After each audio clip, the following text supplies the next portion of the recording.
ED की remand खत्म होने के बाद आज हेमंत सोरेन को ईडी की विशेष अदालत में लाया गया। लेकिन अगर आपको दिखाए कि एक और सुनवाई चल रही थी, दूसरी ओर सैकड़ों की संख्या में जो आदिवासी समाज के लोग हैं और हेमंत सोरेन को चाहने वाले लोग हैं, वो कोर्ट परिसर में पहुंचे हुए थे। कुछ लोगों से भी हम बात करते हैं। क्या कहेंगे, आज आप काफी देर तक इंतजार किए जब तक सुनवाई नहीं, और जब हेमंत सोरेन आने वाले तो उससे कई घंटे पहले ही पहुंचे थे। देखिए, जब हेमंत सोरेन मुख्यमंत्री थे, जनता के लिए समर्पित होकर काम कर रहे थे, उसको षड्यंत्र के तहत केंद्र सरकार द्वारा ईडी के माध्यम से गिरफ्तार किया गया।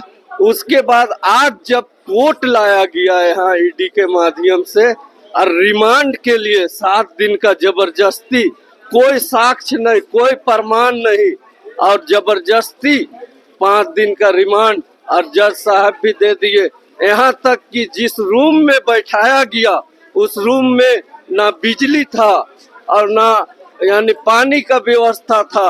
एक पूर्व मुख्यमंत्री के क्यों पहुंचे थे, क्या यहाँ हम जैसा काम वो कर रहे थे उसी को लेके उनसे मोहब्बत है, और उनका एक झलक पाने के लिए हम यहाँ पे पहुंचे थे कि आज जो बीजेपी के जो षड्यंत्र था और वो चाह रहा था कि हम उसको अपने साथ मिला के सरकार बनाए, इसको नष्ट नाबूद कर दिया गया, उसको नहीं माना। इसलिए आज ये झारखंड का दिल में और राज करेगा, और आने वाला समय में केंद्र सरकार को पता चलेगा झारखंड का जनता कभी माफ नहीं करेगा, और वोट का माध्यम से कहीं बीजेपी सरकार नहीं रहेगा। काफी नारेबाजी भी आप लोग कर रहे थे।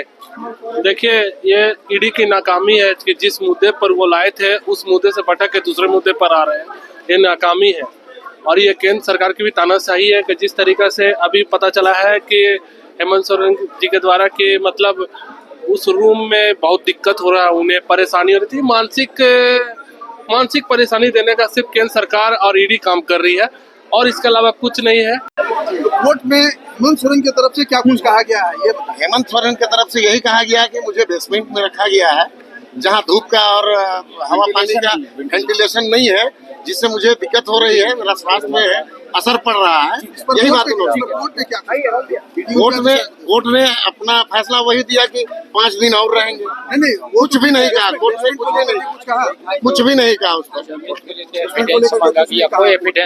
जमीन के लेकर के एविडेंस मांगा गया था, उनके पास कोई भी एविडेंस नहीं है। ये खाली खाना पूर्ति हो रहा है, और मैं समझता हूँ कि टाइम वेस्ट करने की बात हो रही है।